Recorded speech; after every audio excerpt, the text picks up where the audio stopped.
তাহলে আল্লাহর হাবিব সাল্লাল্লাহু আলাইহি ওয়াসাল্লামের প্রথম পরিচয় রাসূলুল্লাহ। আওয়াজ করে বলেন তো প্রথম পরিচয় কি? রাসূলুল্লাহ।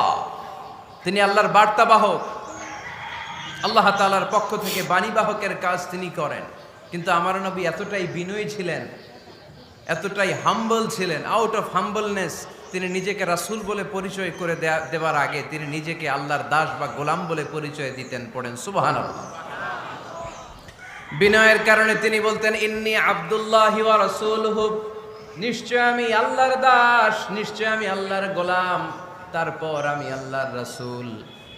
আল্লাহর হাবিব যখন আল্লাহর কাছে দোয়া করতেন, আল্লাহর হাবিব বলতেন আল্লাহুম্মা ইন্নী আবদুক ওয়া ইবনু আবদিক ওয়া ইবনু আমাতিক নাসিয়াতি বিয়াদিক। আল্লাহর হাবিব বলতেন আল্লাহ আমি আপনার গোলাম, শুধু আমি আপনার গোলাম নয়, আমি গোলামের ঘরের গোলাম। আল্লাহু আকবার। আমার বাবা আব্দুল্লাহ আপনার গোলাম, আমার দাদা আব্দুল মুত্তালিব আপনার গোলাম, আমার দাদার বাবা তিনিও আপনার গোলাম, আমার মা হলো আপনার বান্দি। সুবহানাল্লাহ পড়েন।